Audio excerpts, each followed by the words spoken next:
8 horas 8 minutos em Campos, de volta com o Folha no Ar, primeira edição. Hoje recebendo com muito prazer a Auxiliadora Freitas, que é a presidente da Fundação Cultural Jornalista Oswaldo Lima, no governo Vladimir. Nesse bloco, o furto do acervo do Museu Olavo Cardoso e também a entrega do Palácio da Cultura. A auxiliadora já começou a comentar, mas a gente entra mais a fundo nesse assunto. Agora com você, Aloysio Abreu Barbosa, voltamos ao Folha no Ar, primeira edição. Então, auxiliadora, eu nem comentei aqui fora do ar, antes de começar a entrevista, porque estava marcada a nossa entrevista para terça-feira, você teve que adiar para sexta. E para não falar isso para Vladimir, porque ele acabou tapando seu buraco aqui na terça-feira. Mas, enfim, e foi uma boa entrevista. Muito bom.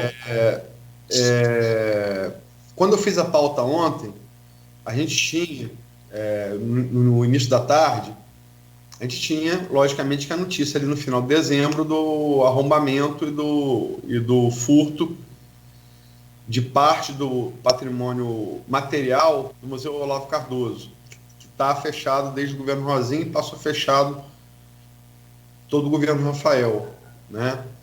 E ontem, um pouco depois, minutos depois, meia hora depois, foi confirmado também um furto, terça-feira, no CEPOP e do acervo da Academia Pedralva também. Como é que você, à frente da cultura, a cultura já tem muitos desafios por si só, quem definiu isso muito bem, numa conversa que eu tive em off, foi seu assessor, Antônio Filho, jornalista, também jornalista da casa, do Grupo Folha, na Plena TV. Ele falou a definição que eu acho lapidar em relação a isso, que a cultura, além de todos os problemas que já tem, em Campos agora está virando assunto de polícia, né? Como é que você vê isso? A gente vê com muita tristeza, né? Porque, como você mesmo disse, o patrimônio cultural e histórico de um povo, de uma cidade, não tinha condições de acontecer isso, né? Eu comentei com o prefeito, por exemplo, quando uma pessoa entra em um local público e leva dali uma televisão, uma geladeira, né? Você repõe. Mas a história cultural não se repõe mais. Então é com muita tristeza, é muito doído que a gente vê isso está acontecendo. E isso será um grande desafio. E o desafio, nós vamos ter que dar segurança a esses equipamentos culturais, né? Colocando realmente segurança lá dentro, colocando câmeras para poder fazer essa segurança desses equipamentos. É muito triste a gente ver, dói no coração a gente chegar lá no Museu Casa Olavo Cardoso, né? E a gente ver aquele patrimônio. Primeiro, o patrimônio físico acabado. É muito triste. Esse será um grande desafio. Inclusive, eu já pedi à minha equipe para junto com a Secretaria de Obras, com historiadores, com arquitetos, com pessoas voltadas para equipamento cultural, né, para elaborar um projeto, e nós vamos para Brasília também, e o prefeito Vladimir tem certeza também que com as portas abertas lá em Brasília, como ele tem. Já conversei também com a deputada Clarissa, que é uma deputada aqui do estado do Rio de Janeiro, para ver se ela consegue, dela mesma, e tentar articular aí uma emendas de bancada para que a gente possa estar trazendo recursos para a gente revitalizar, recuperar, restaurar aquele prédio do museu.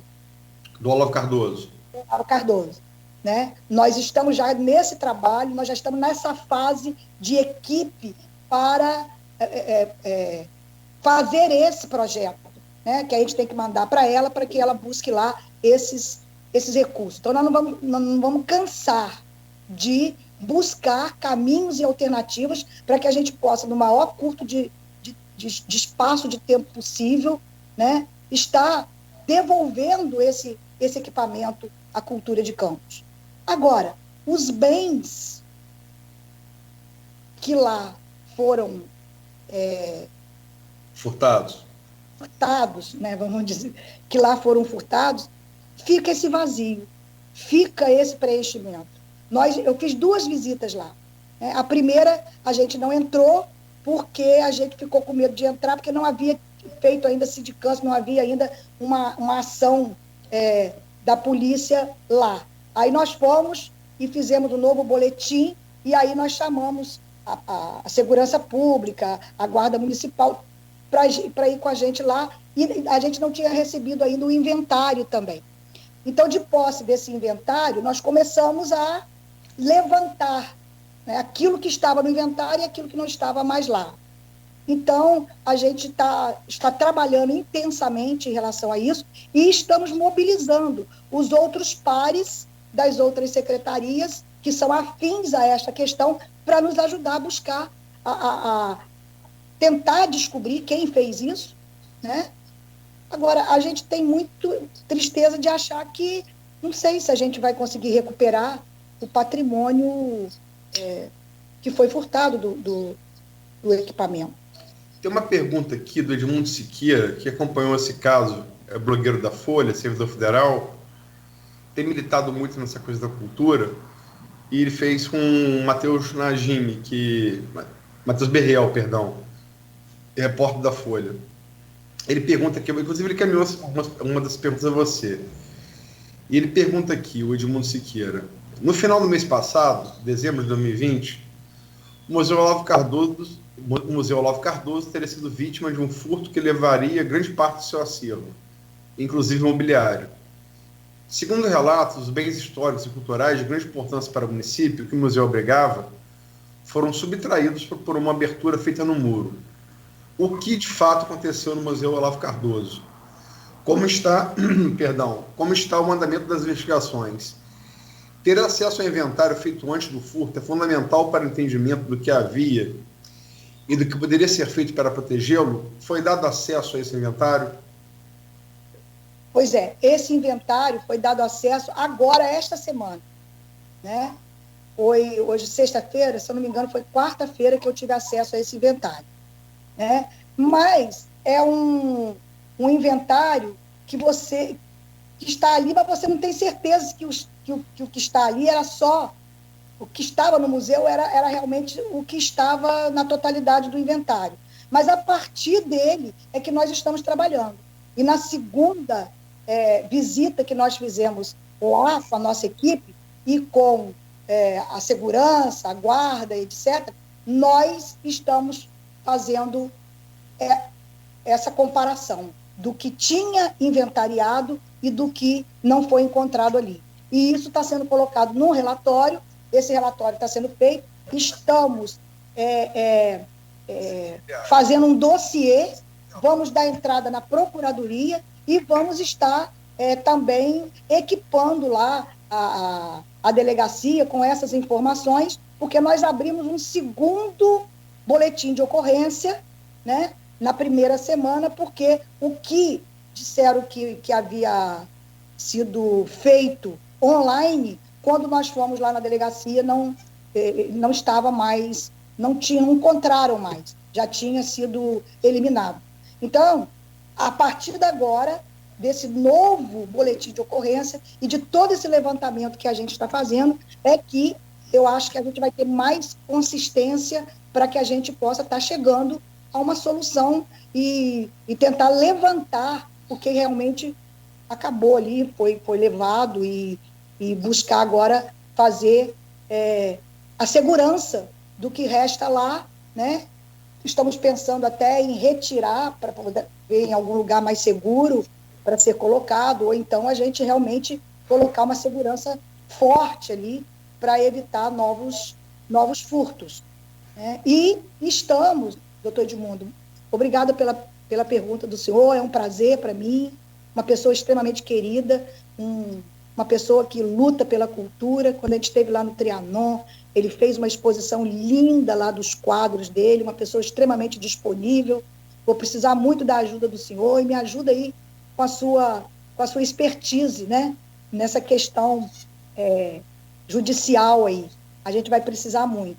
E aí a gente está fazendo agora esse projeto, como eu falei para você, né? Inclusive nós vamos, assim que o projeto estiver pronto, vamos levar o Copan para que ele possa o Copan possa referendar ou sugerir mais algumas coisas nesse projeto, e vamos buscar recursos, porque não pode continuar do jeito que está. Este é um grande desafio.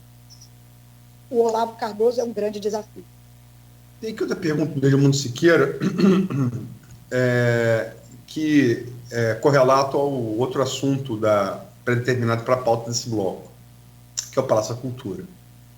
Também está fechado para reforma desde o governo Rosinha, passou o governo todo do Rafael. O Rafael chegou a prometer nesse mesmo programa entregar, mas não foi entregue. E Edmundo pergunta aqui: segundo a página oficial da Prefeitura de Campos, o Palácio da Cultura, equipamento cultural muito conhecido, que é objeto da memória afetiva em Campos, é verdade? É da minha memória afetiva. Eu passei tardes ali lendo, né, como criança e adolescente. Segundo o que foi dito na matéria, está com, abre aspas, infiltrações, trechos de iluminação expostos, modificações irregulares e setores sem condições de uso, fecha aspas. Segundo a mesma reportagem da comunicação da Prefeitura, a senhora auxiliadora afirma que o prédio passou por uma maquiagem, entre aspas. Qual o planejamento para o uso do prédio também da Biblioteca Nilo Peçanha? Existem condições de implantar o que foi pensado no plano de governo apresentado nas últimas eleições? Existe previsão de cessão ou parceria para o uso cultural ao setor privado? Olha só, eu confesso a vocês, né, que eu visitei o Palácio da Cultura, foi a minha primeira visita ao equipamento da Fundação, com muita expectativa e com muita alegria de que eu estaria recebendo um equipamento em que a gente pudesse, de imediato, a curto e médio prazo, revitalizar aquele espaço que tinha sido devolvido à cultura no dia em que o prefeito foi lá, né? Inclusive tem uma placa lá de inauguração do espaço. Então eu fui assim com muita expectativa. Eu aguardava, eu e minha equipe, as pessoas que foram lá comigo, nós aguardávamos encontrar um local devidamente reformado para que a gente pudesse, então, efetivar aquilo que está no plano de governo e realmente promover a entrega e devolver o Palácio da Cultura à cultura do nosso município. Mas eu cheguei lá e eu fiquei, juro a você, eu fiquei anestesiada, paralisada com o que eu vi. Tem duas situações, né? Uma situação é a tal reforma que disseram ter tido e que estava pronta para devolver para a cultura, que fez parte de um TAC, em função daquela demolição daquela chácara, né? Do Chacrinha, e o restante do Palácio da Cultura. Bem, vamos falar do que estava no TAC, a reforma, que eu considero uma maquiagem. Inclusive as fotos que a gente tirou, né, foi divulgada e as pessoas podem acompanhar, e nós vamos fazer uma outra visita lá, aí eu vou chamar todo o colegiado de cultura, o Concultura, o conselho, a sociedade que quiser ir, né, estaremos indo lá com a Secretaria de Obras, para mostrar exatamente a tal reforma que daria condições da gente entrar para o Palácio da Cultura, fazer ele acontecer, não é real. Infelizmente, não é real. A pintura extremamente comprometida, vazamentos, poças de água em função desse vazamento nos espaços internos do Palácio da Cultura, rachaduras na parte interna e na parte externa, né, do equipamento. Fios, a parte elétrica com fios enrolados e na parede, tombado assim, né, nas paredes do equipamento. O piso, a parte inicial, que estaria projetado aí para um projeto de inovação, né, e tecnologia, piso frio, descaracterizando completamente o patrimônio histórico. Não houve respeito para o patrimônio histórico-cultural. Então, não tem condições. A obra vai ter que entrar ali de novo para que a gente possa ir fazer a revitalização do espaço e colocar ele aberto para a cultura. A única coisa que eu posso dizer a vocês que foi compromisso do prefeito e foi conversado. O Palácio da Cultura será da cultura. Não tem outra possibilidade. Polêmica no governo Rafael em dividir com o desenvolvimento econômico, não é? Foi uma polêmica que gerou grande reação. Isso. Então, não, o prefeito já bateu o martelo e isso não acontecerá. Nós vamos devolver a cultura. Perdão, senador, ele está batendo o martelo para entrega do prédio? Então, agora o secretário de obras já marcou comigo, já está agendando uma visita para a gente ir lá, para ele levantar o que precisa ser feito ali para entrega. Mas o que não estava no TAC, o que estava no TAC foi a maquiagem, tá? E o que estava fora do TAC? O auditório do Palácio ele estava numa situação, na verdade, quando o Palácio foi fechado, era o que funcionava. Tinha alguns problemas, mas funcionava. Ele está destruído. O mobiliário, nem para colocarem uma cobertura em cima das poltronas, estão acabadas. A parte elétrica, a parte cênica, o palco, o show, não tem nada. Vai ter que ser refeito totalmente, né? A questão... Aí nós visitamos... No sótão, na parte daquele sótão que tem lá no Palácio da Cultura, onde tinha a biblioteca, nós não pudemos entrar. Nem a manutenção e a limpeza daquilo ali foi feita. Nós já estamos providenciando essa limpeza, já mandamos ofício, já conversei com o secretário de Limpeza Pública, né? Nós estamos aí em um período de 180 dias de calamidade pública, onde o orçamento ainda não foi aberto. Aí nós estamos contando com o secretário de Limpeza Pública, nós já conversamos com ele, ele se comprometeu de mandar ir lá fazer uma limpeza. Olha, nos parece que tem animal morto lá dentro. Nós não conseguimos entrar. O mau cheiro é insuportável, está insalubre. Nós fomos para o Panteão. Eu digo a você, se eu tivesse um parente meu, um vulto histórico meu, ali, com os restos mortais ali, eu ia tirar. Mas nós vamos dar jeito. Nós não conseguimos entrar, que estava fechado. Mas as escadarias já mostram a situação lamentável de falta de limpeza e de manutenção. E também um mau cheiro muito grande. Eu pergunto sobre prazo, senadora, porque, quer dizer, o governo, ele não é um julgamento, não vou entrar em mérito político, mas o governo Rosinha prometeu entregar o Palácio da Cultura e não entregou. O governo Rafael prometeu entregar o Palácio da Cultura e não entregou.